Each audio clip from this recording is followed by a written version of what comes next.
첫 번째, 감각기관을 먼저 얘기할게. 감각을 느끼는 기관.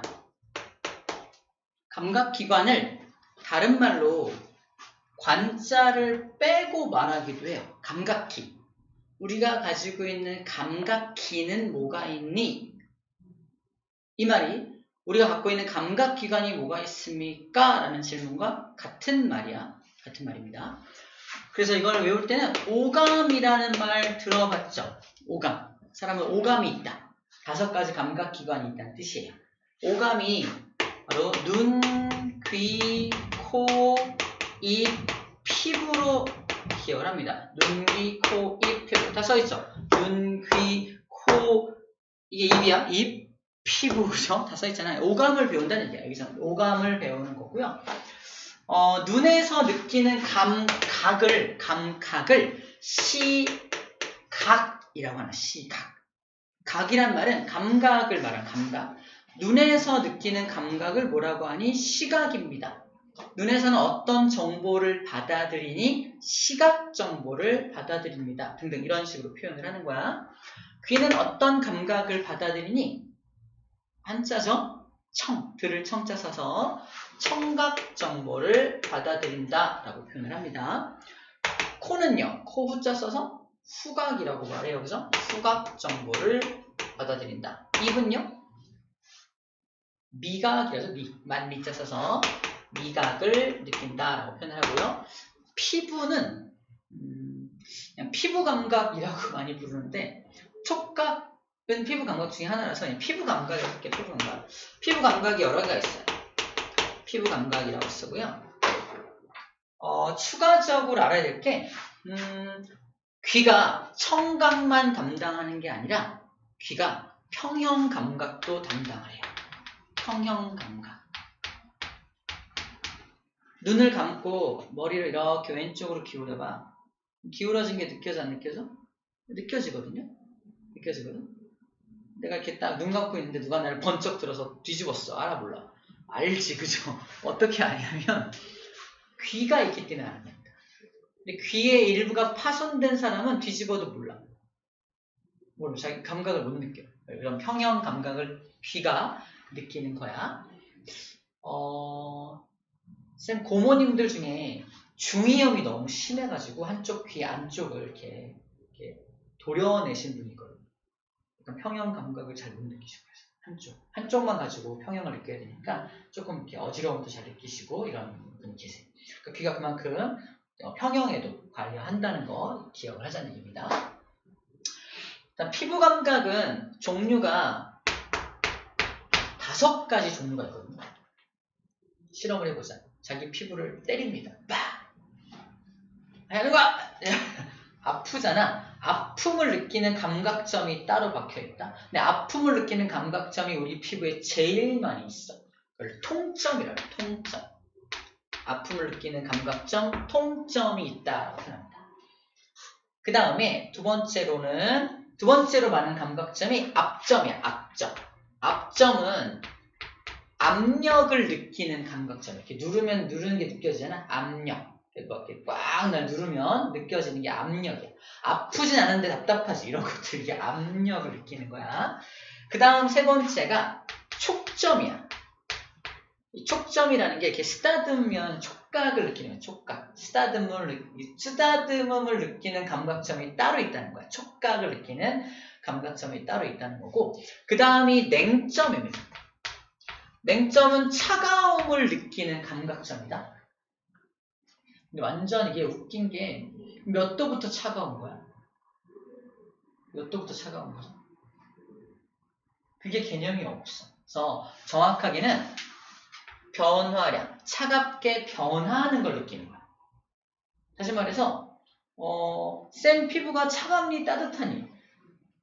딱 봤을 때 차가워 보이겠지만 굉장히 따뜻해요. 손을 여기다 뜨거운 바람이 나오거든. 여기다 막 대고 있다가 쌤 얼굴을 딱 만지면 차갑게 느껴집니다. 그럼 무슨 점이 발동이 된 거야? 냉점이 발동이 된 거야. 아니 내 얼굴이 차가워? 그런 건 아닌데 냉점이 발동될 수 있다라는 게 바로 우리 시험에서 이번에 어렵게 낸다면 이런 거밖에 없어요. 이게 무슨 말인지. 이런 약간 디테일한 부분들에서 이렇게 변별력을 가질 거라는 얘기입니다. 그 다음 우리 피부 감각 중에 제일 적게 들어있는 감각점이 온점이야. 온점은 반대로 또 따뜻하게 변하는 걸 감지하는 겁니다. 자, 온점이 가장 적게 들어있는 감각점, 이 순서입니다. 5가지 감각점이 피부 감각. 이 순서도 알아야 돼. 통합, 촉, 냉, 온 순서대로 감각점이 많이 분포하고 있다는 거. 암기법이 있는데 앞 글자 따면 어떻게 돼요? 이 복도에 나가면 냉온수기 있는 거 알아? 냉온수기가 통합되어 있죠. 그래서 통합 냉온수기로 외웁니다. 통합 냉온수기야. 통합 냉온수기. 근데 촉이 가운데 약간 촉새처럼 끼어있다. 억지로 껴맞춘 느낌이 들죠? 자, 통합 냉온수기 가운데 촉이 껴있는 거로 이 개수를 좀 기억해 줄 필요가 있습니다. 오케이. 자, 그럼 미각도 좀 정리할게. 미각은 우리 입에서 느끼는 맛이 또 4가지 맛을 느낍니다. 단맛, 짠맛, 신맛, 감칠맛.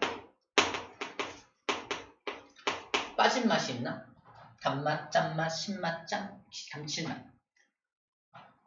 빠진 거 있는 것 같지 않아? 왠지 뭐가? 뭔가 빠진 것 같지 않아? 내가 맞나? 확인해볼게요. 뭔가 빠진 것 같지 않아?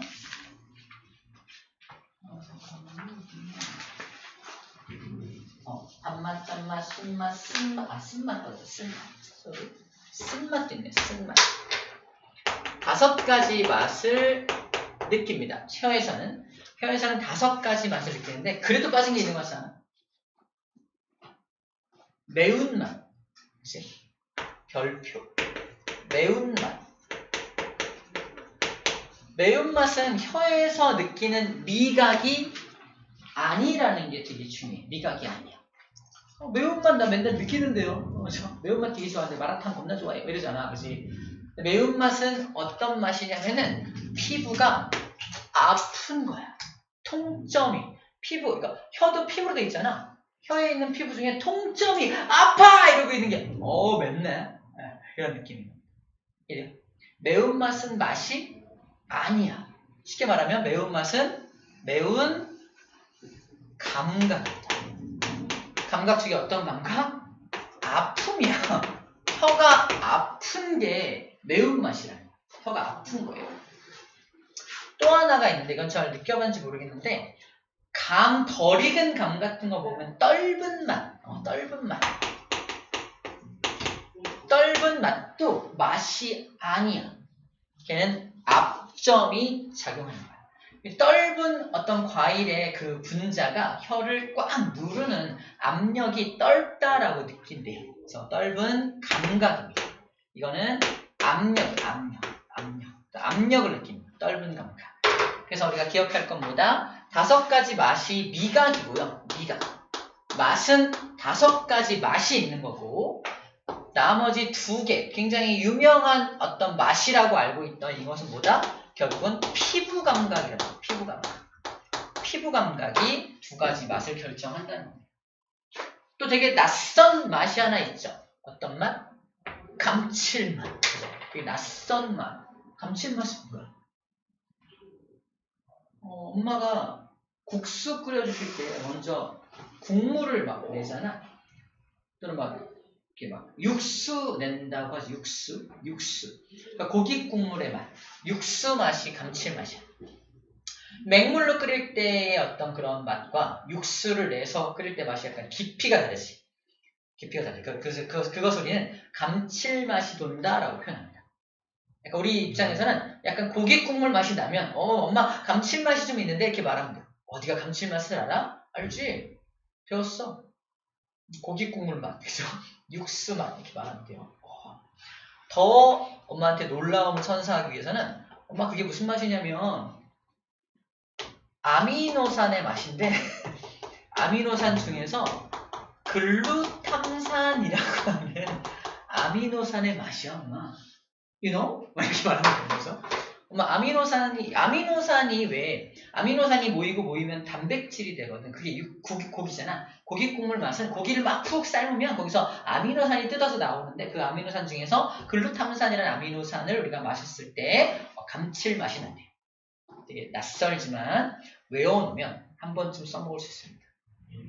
한번 찾아봐. 감칠맛이 아미노산, 글루탐산 맛이야? 이렇게 말하면 진짜네? 이렇게 하시겠죠? 혹시 모르잖아. 맛있는 거 사주실지. 써먹을 수 있습니다. 책에 나와 있습니다. 책에 나와 있어요. 어디 나와 있냐면, 글루탐산의 맛. 감칠맛에서 있냐? 여기다. 132쪽에 플러스 강의 4번. 아미노산의 일종인 글루탐산의 맛으로 고기, 생선, 다시마 등에서 느낄 수 있다고 써 있습니다. 그러니까 우리가 익숙하지 않아서 한번 소개하는 거지, 이거를 시험 문제 막 대놓고 내고 막 이러지는 않는 것 같아요. 물론 익숙하지 않은 거라서. 이런 맛이 있다라는 거예요. 우리가 알고 있는 오감각은 알고 있는데 좀 파생해서 이런 좀 디테일한 정보를 좀 미리 살펴봤습니다. 근데 우리가 이제 이 감각기관에서 가장 많은 비중을 차지하면서 우리가 외울 게 제일 많은 게 눈하고 귀예요. 눈하고 귀가 가장 많은 비중을 차지하고 나머지는 큰 비중을 조금 되게 짤막하게만 소개가 되어 있어요. 그래서 눈부터 좀 자세하게 좀 더 살펴볼 겁니다.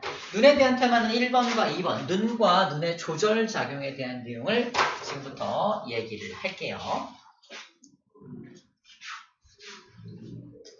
이 프로젝션이 없었던 시절에도 쌤은 강의를 했을까 안 했을까? 강의를 했겠죠.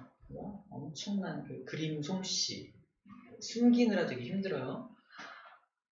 뻥이야. 너무 다행히 애가 있어서.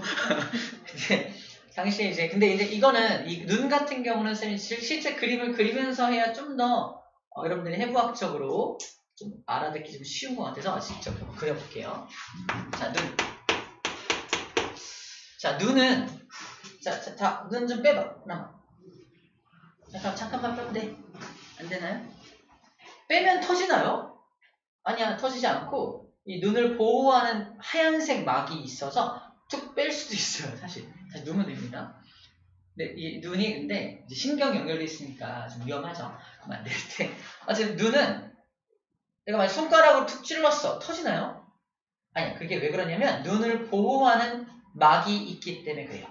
눈을 보호하는 막이 이렇게 커다랗게 눈을 보호하는 하얀색 막으로 바깥을 보호하고 있습니다. 이 바깥을 보호하고 있는 하얀색 막을 뭐라고 하냐면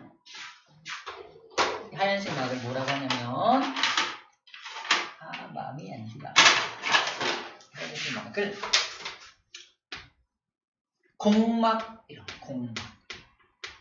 이 공막은 그래서 기능이 뭐냐면 눈을 보호하는 기능. 다른 말로 눈의 형태를 유지한다라고 표현을 해요. 공막이 그런 눈을 보호하는 기능을 해주는 거예요. 그래서 우리가 눈동자를 보면은 까만색 눈동자도 있지만 주변에 하얀 흰자이지, 흰자가 어디를 보는 거냐면 이렇게 눈꺼풀이 이렇게 있으면 흰자가 여기를 보는 거야, 내가. 그러니까 내 눈에 있는 공막을 지금 보는 거야. 쌤 보이는 공막 보여? 조금만 안 보이죠? 공막 보이죠? 하얀색 흰자, 공막의 일부가 보이는 거예요. 공막의 일부를 내가 보는 거다라는 겁니다. 자, 그럼 지금부터 그리는 건 이것도 공막인데 전부 다 공막 하얀색이면 모든 사람의 눈은 그냥 하얀색일 거 아니야. 되게 무섭겠죠. 눈먼자들의 도시 외우는 거. 눈이 하얗면 안 되잖아. 그래서 앞에가 투명하게 변화가 되어서 앞을 이렇게 막고 있는 게 그 유명한 각막입니다. 각막. 얘가 각막이야. 이 각막이란 녀석은 결국 공막의 일부야. 얘도 눈을 보호하는 건데 이제 빛이 들어가야지 눈에 보일 거 아니야. 빛이 들어가게 하기 위해서 투명하게 약간 변형된 것이 각막이라고 보면 돼. 각막에서 공막의 일부를 각막이라고 한다. 투명한 부분을 말을 해요.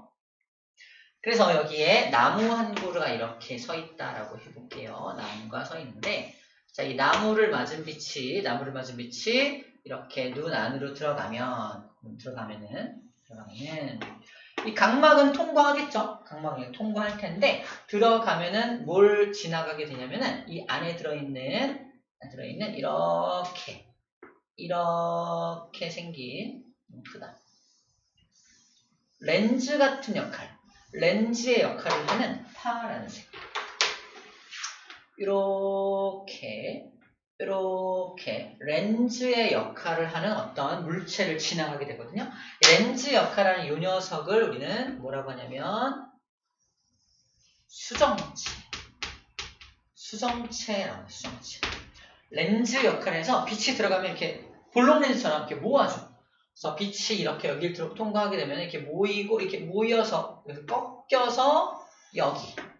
꺾여서 여기에 상이 맺히게 만들어줍니다. 상이 맺히게 만들어줘. 저기 초점이 생기는 곳에서 상이 생긴다고 표현을 해요. 그렇지. 볼록 렌즈 역할을 해주는 것을 수정체라고 불러줍니다. 근데 볼록 렌즈가 그냥 보이는 게 아니라 우리 눈동자 색깔, 그게 뭐냐면 우리 같은 경우는 진한 어떤 브라운색, 다크 브라운이라고 부르는데 다크 브라운색으로 색깔이 없으니까 이렇게 할게요. 다크 브라운색으로 이 앞을 이렇게 감싸고 있는 이렇게 생긴 이 녀석이 내 수정체 앞을 이렇게 막고 있는 거야. 이게 늘어나기도 하고 줄어들기도 해. 이거를 홍채라고 합니다. 홍채가 동공의 크기를 결정을 해요. 우리 책에 그림이 뭐라고 나와 있냐면은 동공이 커질 때가 있고 작아질 때가 있어. 가운데쯤에 그림 보이죠? 그 가운데 까만색 그 구멍을 동공이라고 하고요. 바로 여기가 동공이야. 여기. 이 사이 빈 공간 있죠? 이 빈 공간이 동공이야. 이 안에가 깜깜하거든요. 깜깜하니까 눈동자를 들여다보면 그 깜깜한 안쪽이 보이는 거야. 그래서 까맣게 보이는 거야. 그래서 전 세계 모든 사람의 동공은 다 까만색입니다. 동공의 색깔은 까만색이야. 이 안쪽, 그 껌껌한 부분의 색깔이 보이는 거니까. 하지만 사람들마다 뭐가 달라? 눈동자 색깔이 다르다고 말하잖아. 그 눈동자의 색깔을 결정하는 게 뭐다? 바로 홍채의 색깔이야. 홍채 색깔. 우리나라 같은 경우는 멜라닌 색소를 좀 많이 만들어내는 편이야. 그래서 홍채 색깔이 좀 어두운 겁니다. 어두워서 다크 브라운 색이라고 말을 해야 돼. 외국인 친구가 있다면 조심해야 될 부분이 있습니다. 어떤 걸 조심해야 되냐면 외국인 친구 나한테 물어봐요. 너 아이 컬러가 뭐야? 아이 컬러? 블랙이라고 하면 깜짝 놀랍니다.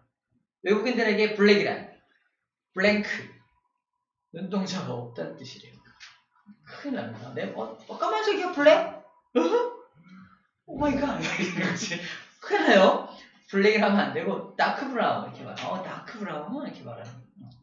블랙 절대 안 됩니다. 아시겠죠? 회화에서 꼭 필요한 거야. 블랙 절대 아니고 다크 브라운이라 해야 돼. 네, 홍채 색깔이 다크 브라운일 때 눈동자의 색깔이 다크 브라운입니다. 서양인들 같은 경우는 멜라닌 색소를 좀 덜 만들어내요. 백인 계통이니까 멜라닌 색소가 좀 덜 만들어지면 눈동자 색깔이 약간 옅어지는데 그게 약간 노란색 계통으로 나오기도 하고 푸른색 계통으로 나오기도 하는 거예요. 그래서 눈동자 색깔이 되게 예쁘다고 따라하잖아요. 서클렛 끼고 하잖아요. 그래서 멜라닌이 부족한 거예요. 부족한 거 왜 따라하려고. 아무튼 그렇습니다. 이게 눈동자의 색깔을 결정하는 게 홍채구나. 홍채가 늘어나기도 하고요. 저기 쭉 늘어나기도 하고 줄어들기도 하는데 홍채가 늘어나면 동공의 크기는 작아지는 거고요. 작아지는 거고 홍채가 줄어들면 동공의 크기는 커지게 되는 겁니다. 최근에 동공이 커질 경우에는 홍채가 수축한 경우고요. 동공이 작아진 경우는 홍채가 이렇게 늘어난 경우예요. 홍채는 그럼 왜 늘어나고 줄어든다? 홍채가 일종의 근육 구조예요. 근육이 왜 이렇게 쌤처럼 어마어마한 근육이 보이지? 늘어나기도 하고 줄어들기도 하잖아. 이런 것처럼 홍채가 늘어나기도 하고 줄어들기도 하는 겁니다. 그래서 동공의 크기를 조절해. 동공의 크기는 왜 조절해야 하냐? 눈에 들어오는 빛의 양을 조절해야 되기 때문에 있습니다. 쌤이 막 영상 보여주다가 야 눈뽕주의 막 그러지. 어둡게 해놓고 있으면 빛이 부족하니까 빛이 부족하니까 잘 안 보이잖아. 그래서 동공을 이렇게 키워서 최대한 빛을 많이 확보하려고 동공을 키워요. 홍채는 수축했겠지. 갑자기 불을 확 켜면요. 그 커진 동공으로 그 많은 빛이 확 들어오니까 눈부셔. 눈부심을 느끼는 거예요. 그리고 두 글자로 눈뽕. 이라고 불렀던 거죠. 그죠? 눈뽕. 눈뽕주의 하는 게 그런 거죠. 아무튼 그래서 이 눈에 들어온 빛의 양을 조절하는 게 바로 이 홍채와 동공이 그 역할을 하는 겁니다. 눈의 조절작용 중에 첫 번째 조절작용을 이야기한 거예요. 바로 빛의 양입니다. 눈에 들어오는 빛의 양을 조절하는 기작이 바로 저 홍채하고 동공이 저 역할을 한다는 거예요. 그래서 우리 동공의 크기만 보더라도 어두운 곳에 들어갔나 보네. 동공이 작아져 있으면 밝은 곳에 들어갔나 보네 라고 우리가 이해할 수 있는 거죠. 이해되죠? 네, 첫 번째 조절작용이었습니다. 자, 두 번째는요, 이제 그래서 빛이 들어갔어. 실제로는 빛이 일로 들어가지 않고 그러면 이 동공을 통해서만 빛이 들어가겠네요. 그래서 이 수정체를 통해서 빛이 이렇게 꺾입니다. 꺾여서 이렇게 상이 맺히는데 상이 맺히는 막이 가장 안쪽에 이렇게 배치가 되어 있어요. 상이 맺히는 막. 상이 맺히는 막을 우리 뭐라고 하냐면 여기를 망막이라고 하죠. 망막이라고. 망막. 이 망자가 무슨 망자냐면은 그물망자예요.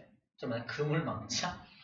그물처럼 이렇게 격자 무늬가 여기에 있다고 생각하면 돼. 그래서 내가 이 물체가 얼마나 큰지, 어떤 모양인지를 알아낼 때 저 격자에 어디를 차지하고 있는지를 보면 돼요.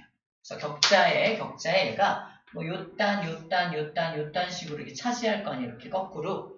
이렇게 모인다는 건 뒤집힌다는 뜻이거든요. 그래서 거꾸로 이렇게 모이면은 저 물체 이따만한 크기겠네라고 우리가 감지를 하는 거야.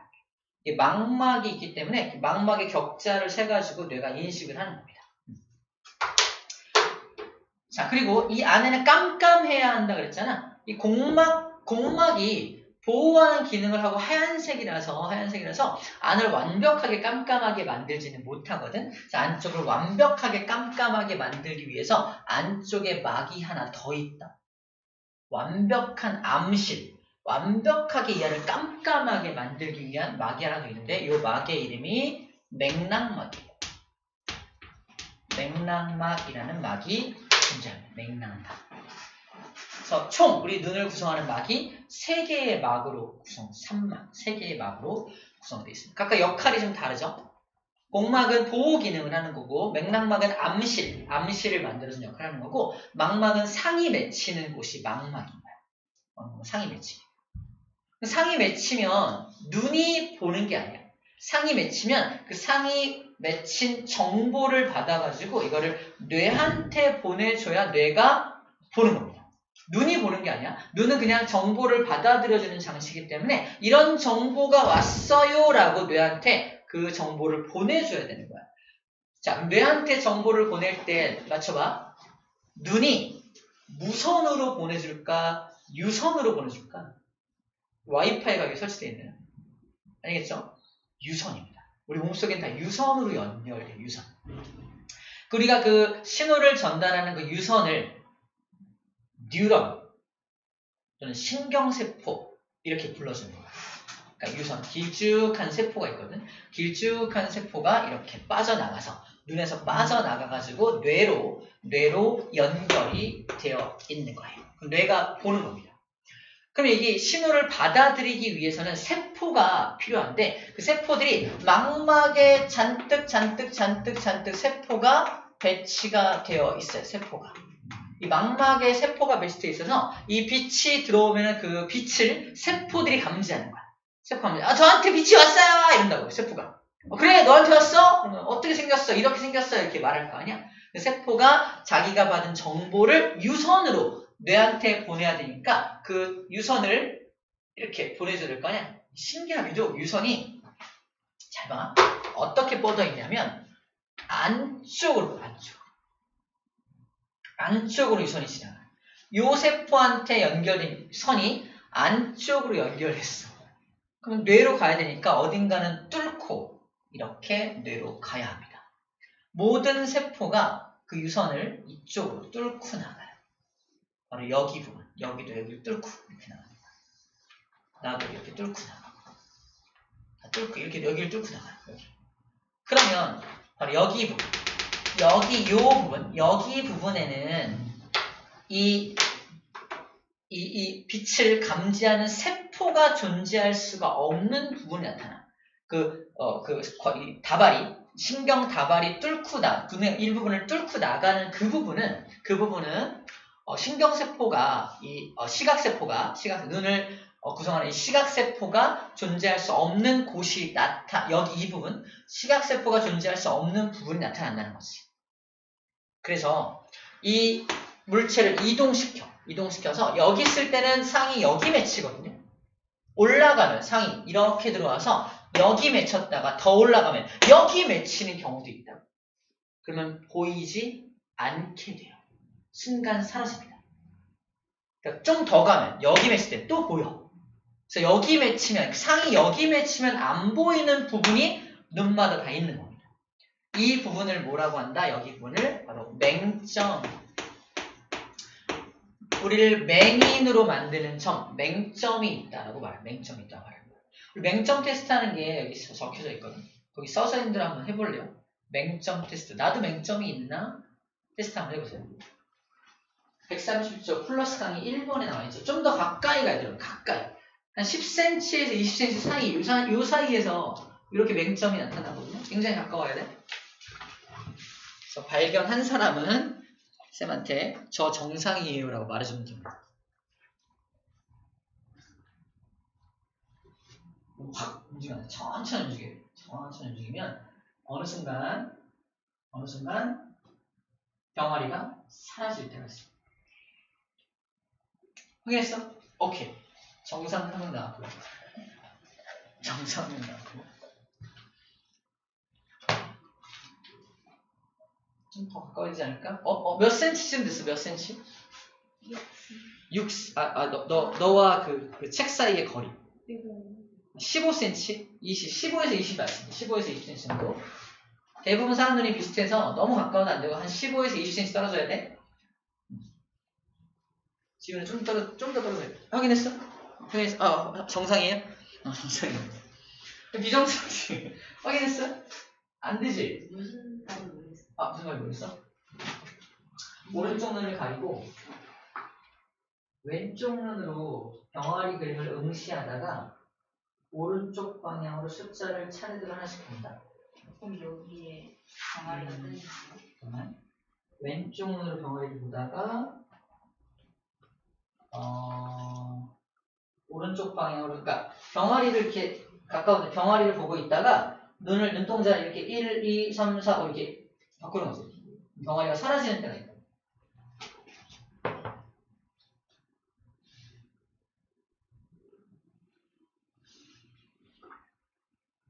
안 돼? 헤드로 하면 좀 더 잘 되는 경우도 있더라. 좀 너무 작아서 안 되는 경우도 있고. 됐어? 한 명만 이정상이네. 이정상은 아니고 너무 작아서 안 되는 경우도 있습니다. 자기한테도 맹점이 있다는 걸 인식을 해야 됩니다. 제가 외계인이 아니라는 걸 확인할 필요가 좀 있습니다. 근데 평상시에는 맹점을 느껴 못 느껴? 못 느끼잖아. 그게 왜 그러냐면 눈이 두 개라서 그래요. 서로의 맹점을 보완해줍니다. 근데 한쪽 눈이 다치신 분들은 항상 한 명을 못 보기도 해요. 이렇게 보다 보면 한 명이, 세 명인데 왜 이런다고? 안 보이, 사람 안 보여. 맹점에 사람 맺혀 있으면 그 사람을 못 살려. 이런 경우가 있다는 거야. 무슨 말인지 알겠지? 우리 눈이 두 개라서 다행인 거야.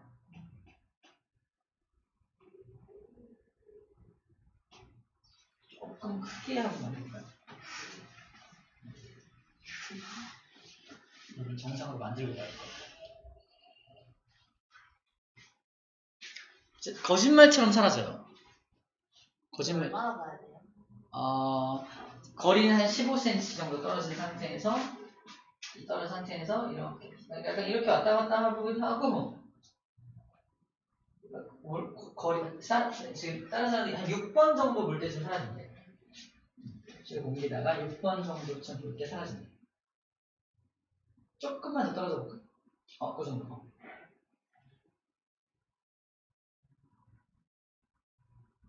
잘 모르겠는데.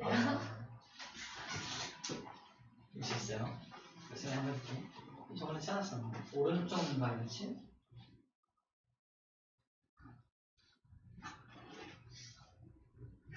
아니면 이렇게 하면 되겠다.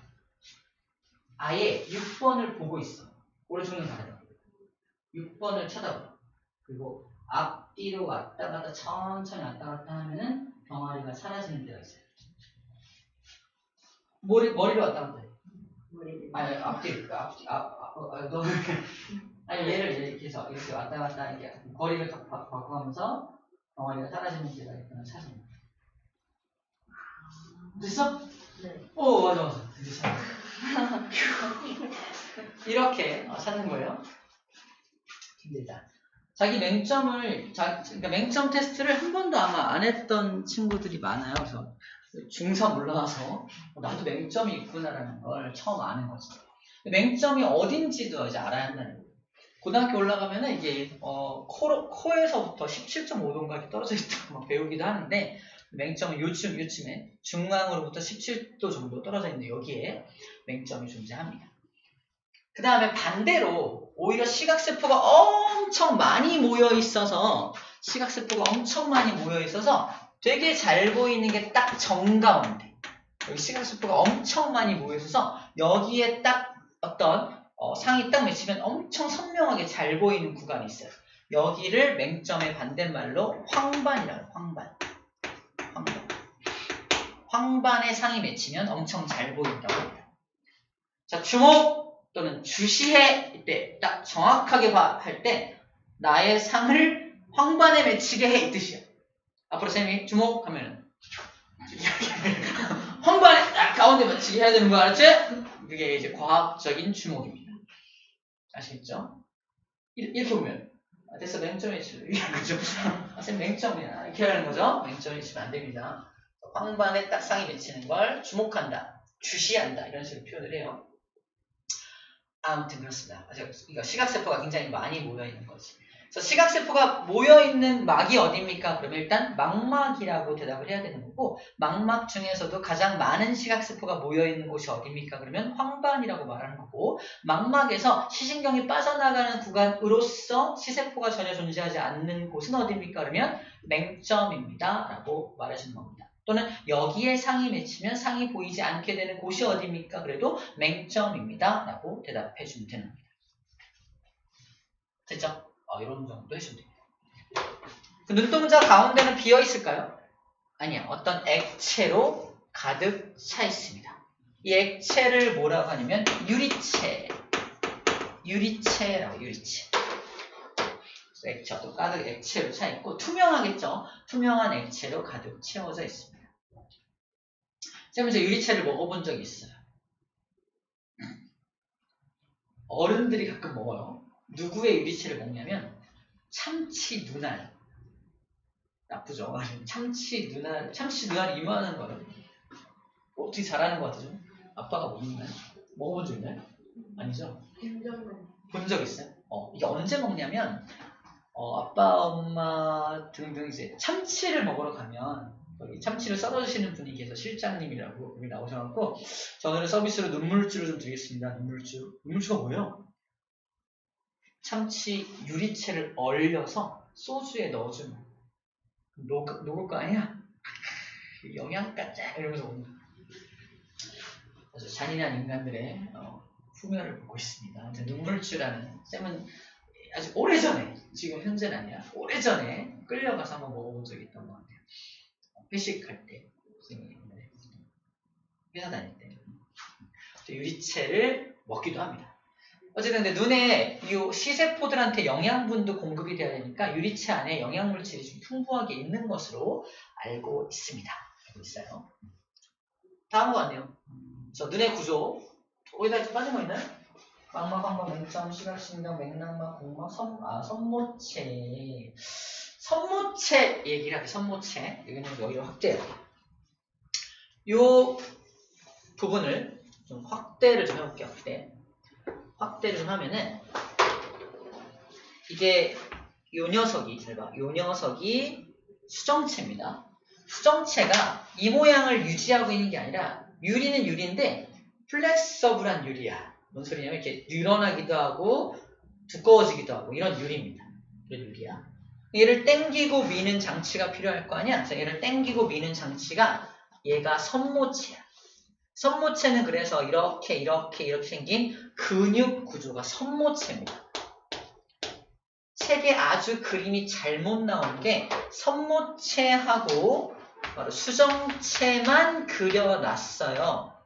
근데 빠져있는 그림이 있습니다. 바로 선모체와 수정체를 연결하는 인대 부분이 빠져있어요. 책에는 이름도 안 나와있어요. 이 인대 부분을 뭐라고 하냐면 이거를 진대라. 진대라고 해요. 그래서 진대라는 개념이 있어야 정확하게 이해가 됩니다. 선생님이 좀 약간 세부적 설명을 하는 거야. 선모체가 얘도 근육이니까 늘어나기도 하고 줄어들기도 하거든. 잘 봐. 선모체가 지금 줄어들어 있는 상태인데 선모체가 이렇게 쭉 늘어나. 선모체가 이렇게 늘어나면 진대를 어떻게 해요? 진대를 누르죠. 진대는 이게 인대 구조라서 한쪽이 눌리면 반대쪽도 쑥 쭈그러드는 이런 구조를 갖고 있어요. 진대를 봐봐. 선모체가 이렇게 이완하면 제가 선모체가 이완하면 진대를 누를 거 아니야? 진대가 팍 눌리니까 양쪽으로 쫙 수축돼. 이렇게. 그럼 수정체를 어떻게 하겠어? 수정체를 당길 거 아니야? 수정체를 당기니까 수정체의 길이가 이렇게 길어지게 만들어요. 그래서 선모체가 이완되면 수정체도 이완된다라고 써있어. 책에는 확장된다 써있나? 선모체가 이완되면 수정체가 얇아진다고 써있네요. 보이나요? 수정체가 얇아진다. 책에는 얇아진다라고 써있습니다. 얇아진다. 이완은 이렇게 써놓고 그지? 선모체가 이완되면 수정체가 얇아진다 써있는 거 찾았어요? 왜 얇아지는지를 이렇게 이해해야 한다는 거야. 근데 아마 학교에서 어떻게 갈지 모르겠는데 학교에서는 또는 애들이 공부할 때는 야 선모체가 있고 여기에 수정체가 연결돼 있는 거야 라고 착각을 하면 이상한 일이 벌어져. 야 그 선모체가 이완되면 얘를 누를 거야. 수축돼야 되는 거 아니야? 근데 늘어난다고요. 이게 이해가 안 돼. 얘 가운데에서 진대라는 개념을 넣지 않으면 이해가 안 됩니다. 그래서 진대를 넣어서 이해하라고 해줘요. 암기법도 있는데 선모체가 이완하면 수정체도 이완합니다. 체와 체가 함께 가요. 친구가 나도 미안해. 체와 체는 함께 가는 거야. 그죠? 체와 체가 움직이는 거예요. 그래서 이렇게 해주면 돼요. 반대로 볼게요. 선모체가 수축하면 진대를 당길 거 아니야. 그럼 진대 입장에 당기면 양쪽으로 쭉 늘어나는 거야. 당기면 진대가 양쪽으로 늘어나게 되면은 이제 어떻게 돼요? 얘를 누를 거 아니야? 얘도 이렇게 수축돼서 두꺼워지는 겁니다. 그래서 선모체가 수축하면 수정체도 수축한다라는 거 이해가 되죠? 그럼 언제 얇아져야 되고 언제 두꺼워져야 할까? 먼 곳을 볼 때는 얇아져야 되고요. 가까운 곳을 볼 때는 좀 두꺼워져야 돼요. 쌤은 왜 안경을 끼고 있을까? 우리는 왜 안경을 끼고 있을까? 맨날 가까운 것만 보다 보니까 먼 곳을 보는 근육이 약간 퇴화된 거예요. 즉 선모체가 일을 잘 안 하는 거야. 근육을 안 쓰면 퇴화되거든요. 야, 가까운 것만 보고 맨날 책 가까이서 보면 눈 나빠져! 일리가 있나요? 없나요? 일리가 있는 거야. 왜? 자꾸 먼 곳도 보고 가까운 곳도 보고 해서 이 선모체를 자꾸 운동을 시켜야 돼. 운동을 시켜야지만 먼 거 볼 때 쭉 늘어나고 수정체가 가까운 곳에 쭉 줄어들어서 되게 잘 보이는 거야. 가까운 것도 잘 보이고 먼 것도 잘 보이고 그죠? 몽골인들은 4.0이라면 시력이 이 선모체와 수정체의 콜라보레이션이 어마어마한 거지. 마이 양, 마이 쉽. 아무튼 양 막 찾고 그러잖아요. 유목민들이라서 자기 양을 빨리 찾아야 되니까 4.0까지 발달한 건데 아무튼 그 사람들은 이 근육을 엄청 잘 컨트롤하는 겁니다. 혹자들은 이런 얘기를 하기도 해요. 이건 좀 다른 얘기인데 사람이 뱃속에 있다가 태어날 때 강한 빛을 보게 돼서 눈이 나빠진다고 해요. 그래서 몽골인들은 동굴 속에서 아이를 낳는다는 말도 있어요. 그래서 눈을 보호하기 위해서. 근데 그건 이거랑 상관없는 얘기긴 한데 어쨌든 그들은 선모체, 수정체를 되게 잘 활용하는. 근데 안경을 쓰고 있다는 건 맨날 가까운 곳에 있는 거 위주로 많이 보다가 보니까 우리는 공부를 많이 해서 그런가? 그런 것 같지는 않은데 그래서 어쨌든 어두운 곳에서 책을 보거나 하면은 어쨌든 요 근육이 약간 퇴화된 상태를 유지하고 있는 겁니다. 그래서 가끔은 안경 벗고 이렇게 막 먼 것도 보기도 하고 그러면 이제 눈이 약간 좋아지는 느낌을 받기도 하는데 잘은 안 돼요. 잘은 안 됩니다. 근데 이 원리를 알면서도 못 고치고 있잖아요. 오케이. 그래서 이걸 원근 조절이라고. 원근 조절. 멀고 가까운 걸 조절한다. 원근 조절이라고 말합니다. 이 원근 조절도 눈의 조절 작용 중에 하나예요. 먼 곳과 가까운 곳을 보는 조절 작용은 바로 선모체와 수정체가 담당을 한다라는 겁니다. 아하. 책에는 그림은 그려져 있는데 이름이 안 써 있네요. 우리 플러스 강의 2번에 보면은 그림은 그려져 있나요? 좀 그림 이상하긴 하죠, 그죠? 뭐라고 안 써있네. 그러네. 그림이 약간 이렇게 투명한 뭔가가 찍찍찍 그려져 있긴 하죠.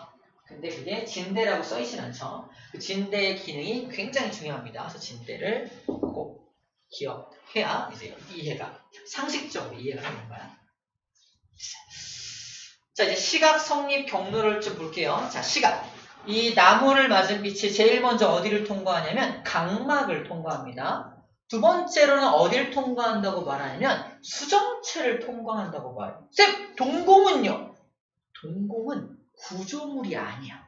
그냥 빈 공간이잖아. 거기를 통과한다고 말하진 않아요. 그래서 동공이란 말 빠져있어요. 체크하세요. 동공 없어요. 빛이 각막을 통해서 바로 수정체로 가고 있죠. 동공을 통과한다는 말 쓰면 안 됩니다. 동공은 구조물이 아니야.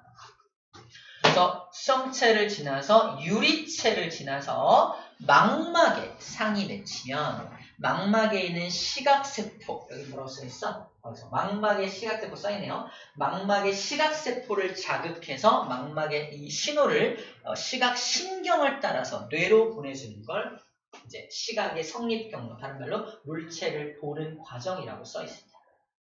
여기까지 하면 눈에 대한 내용은 끝났어요. 됐습니다. 끝.